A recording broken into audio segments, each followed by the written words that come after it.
exceptionnelle, pour une nation exceptionnelle. Nous parlons sur Noé. La Bible nous dit que Noé trouva grâce aux yeux de l'Éternel. Pourquoi je prends cette paragraphe? En quoi consiste la grâce de Dieu?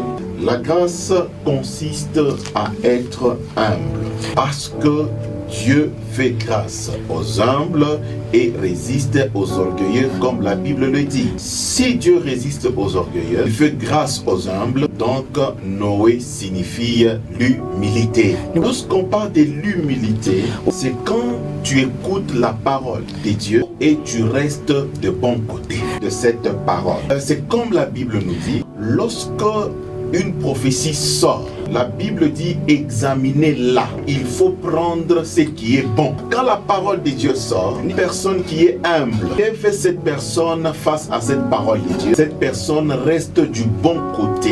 Une fois écouté la parole de Dieu, il ne faut jamais monter en jugement contre Dieu. Noé, pendant que Dieu lui parlait, pendant que Dieu a pris la décision d'exterminer toute la terre, à cause de la méchanceté de l'homme, Noé faisait partie du groupe des hommes ou de personnes que Dieu devait exterminer. Mais regarde, la Bible nous dit, dans cette multitude, Noé trouva grâce aux yeux de l'Éternel. Pourquoi? Parce que Noé était dans l'humilité. Bien-aimé, regarde là où tu es. Tu as toujours une mauvaise habitude. Quand Dieu te parle, quand la prédication sort, tu montes toujours en jugement contre cette prédication de Dieu.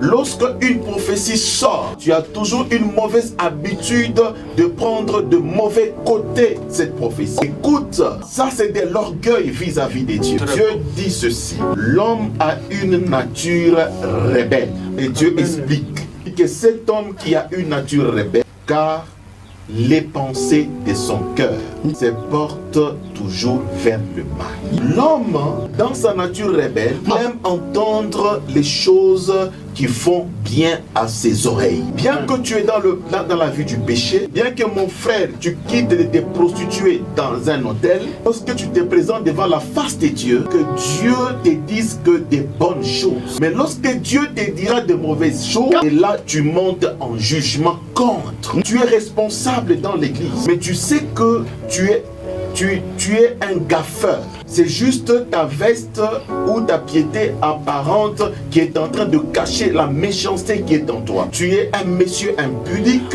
bien que c'est toi qui prends la charge de l'église. Tu es une femme servante à l'église, mais Batoto ya Mandawako te traite très mal. Et puis tu viens prophétiser à l'église. Mais lorsque Dieu va inspirer un prédicateur qui commence à condamner l'impudicité dans ton église, regarde ta réaction. Parce que les pensées de ton cœur vers le mal, tu vas te rebeller contre cette prédication. Mais ce frère exagère. Pasteur, pourquoi vous le mettez toujours au programme? Puis quand il monte, c'est seulement l'impudicité, l'impudicité, l'impudicité. Achète quand même. Comme des grandes personnes, essaie de nous trouver quand même une prédication qui peut nous mettre à l'aise dans l'église. Et tu verras que pasteur insensé qu'il est, parce qu'il pense que c'est cet homme-là qui le nourrit. Faites très attention, peuple de Dieu, de prendre de mauvais côtés. La parole de Dieu, cause de votre nature rebelle. Dieu connaît l'homme. Il dit que l'homme a une nature rebelle. Ce qui fait que cette nature rebelle sont les pensées de son cœur. Nous avons une mauvaise habitude aujourd'hui. Quand on prêche le mal dans l'église, parce que tu te retrouves dedans, et là tu dis non, il n'y a pas de quoi mais ça c'est de l'orgueil. La Bible nous dit, Dieu dans son amour interpelle toujours l'homme et cherche à le reprendre. Malgré sa méchanceté, il fournit toujours un grand travail pour interpeller, chercher à reprendre cet homme. C'est comme le travail que je suis en train de faire maintenant. Donc je prêche. Quand tu entends une telle prédication, mais tu as toujours tendance à zapper. Et Dieu veut que tu l'entendes. C'est une façon de t'interpeller. Dieu cherche à te reprendre. Ma soeur, homme de Dieu, vous savez, quand Dieu parle, il dit que moi, vous étiez d'abord vous appelez ça quoi? Le 20, avec 0%. Tu es monté à 6%, à 18%, et maintenant tu commences à Bioti. Mais quand tu entends la prédication, tu vas dire, mais regarde ce jeune homme là. Il veut se jouer. C'est pourquoi Dieu interpelle l'homme dans son amour. Malgré sa nature rebelle, malgré l'amour de Dieu, interpeller l'homme, cherchant à le récupérer. Mais cet homme a toujours tendance à retourner dans ce qui lui a été interdit. L'homme cherche toujours à avoir raison devant Dieu. Vous savez, Dieu dit qu'il a vu que la méchanceté de l'homme s'est accrue. Dieu dit à Noé, dit à mon peuple, je vais l'exterminer. Et Noé est allé donner, communiquer ce message. Et vous savez ce qui s'est passé? La Bible dit, c'est dans Matthieu, chapitre 24, verset 38. La Bible dit, lorsque Dieu a dit que je vais exterminer toute la terre, les gens mangeaient, les gens buvaient, les gens se mariaient, pour dire que la vie, elle était toujours normale. Quand Dieu a dit que je vais exterminer, la couleur du ciel va changer, ça deviendra rouge. C'est comme aujourd'hui, nous, peuple congolais, Dieu venait de parler que je frappe les Congo dans ma colère et je retire ma main. Mais regardez les réactions. Regardez les réactions.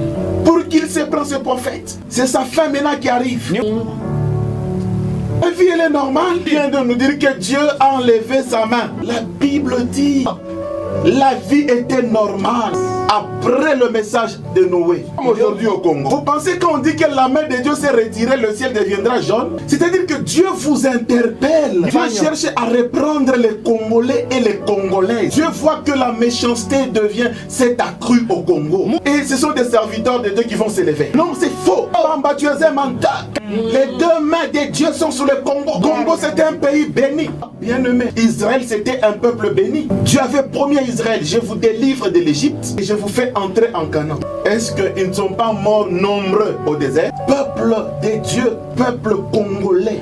Dieu, il connaît la nature de l'homme. Du temps de Noé, après la prophétie, même les quelques jours qui précédaient les déluges, la Bible nous dit que la vie était normale. Là que nous vivons normal. Écoute, au lieu que nous réfléchissons, qu'est-ce que nous devons faire pour que Dieu retourne sa main sur notre patrie?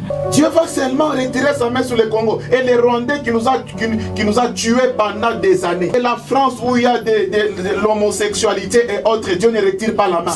Cependant que nous Congolais, nous oublions que Dieu aime notre patrie. Dieu a déjà dit, le Congo, c'est le pays de ma résidence. C'est un pays où réside Dieu. Pays dédié à Dieu. C'est vrai, pays béni par Dieu. Prenons l'exemple de la Chine. On ne peut pas la comparer à la grâce qu'a le Congo. Il y a eu le corona ici. Nous sommes pendant cette pandémie. Mais la Chine, avec des structures sanitaires de qualité, ils sont morts à combien? Et nous au Congo ici, le taux de mortalité est de 2,4%. Ne voyez-vous pas que ça c'est de l'amour de Dieu? Et quand Dieu vous dit, je suis en colère et je retire ma main, et vous êtes conscient, Dieu donne même les raisons. Au lieu de se poser la question, pourquoi? Comment devons-nous faire pour que la main revienne? Et ce sont les attaques qui commencent. Maintenant je pose la question, vous attaquez contre qui? Contre Dieu ou contre son serviteur qu'il a utilisé? Il faut prendre l'humilité, se prendre du bon côté la parole de Dieu que tu reçois. Dieu, il nous dit, donne même les raisons. Si j'ai retiré ma main parce que l'église qui était censée de prier pour que ma volonté vienne, l'église ne l'a pas fait.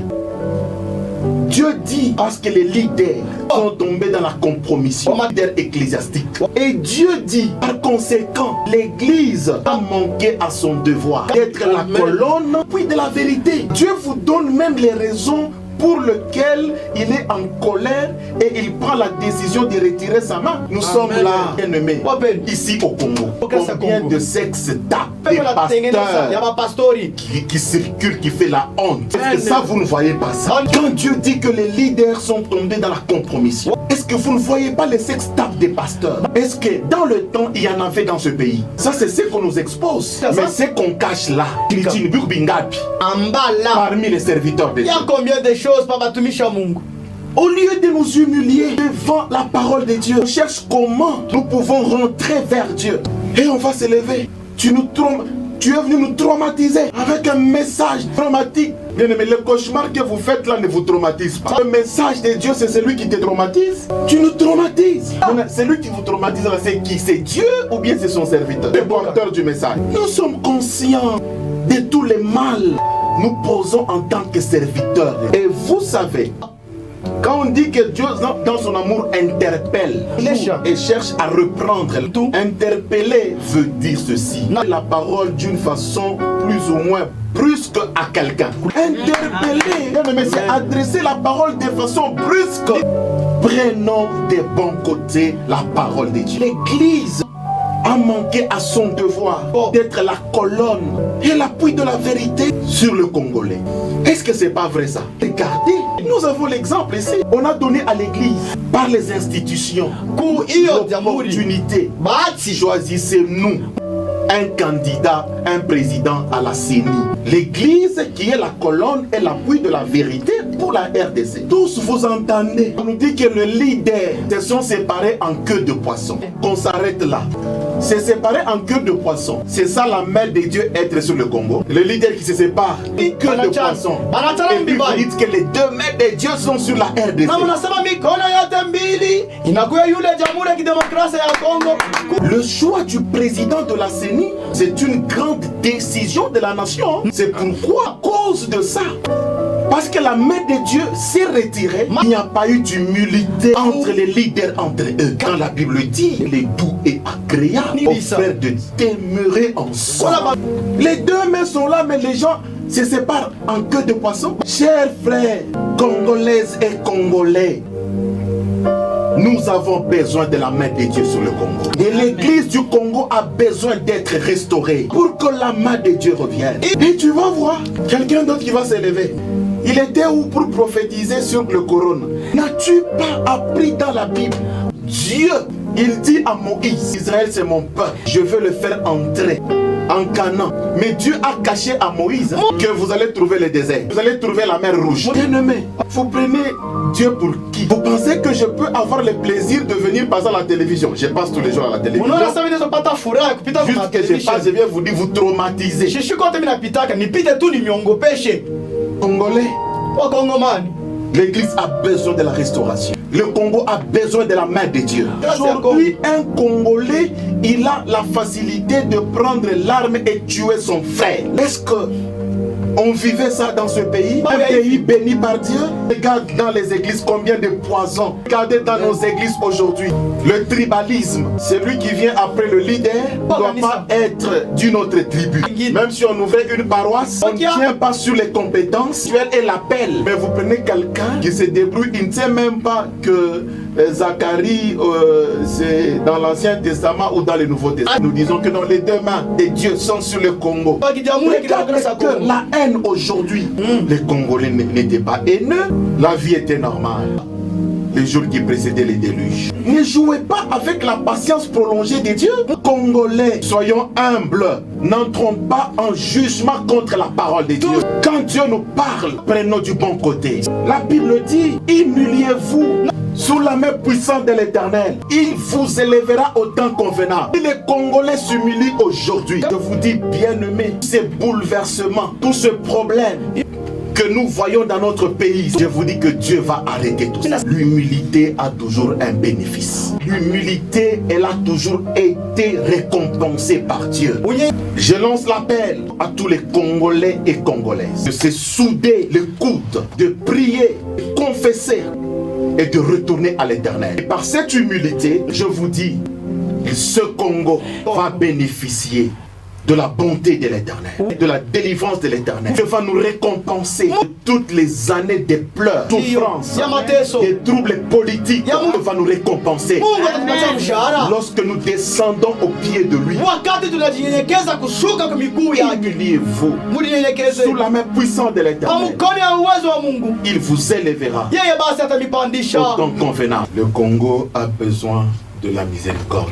Soyons humbles, restons de bon côté de la parole de Dieu. N'entrons pas en jugement contre Dieu. Noé a trouvé grâce aux yeux de l'Éternel, comme le Congo aussi vient de trouver grâce aux yeux de Dieu. Profitons de la patience de Dieu, mais n'abusons pas de sa patience prolongée. Ce n'est pas Noé qui a fermé l'arche, c'est Dieu lui-même qui est allé fermer l'arche. Peuple de Dieu, soyons humbles devant la parole de Dieu. Un homme exceptionnel pour une nation exceptionnelle.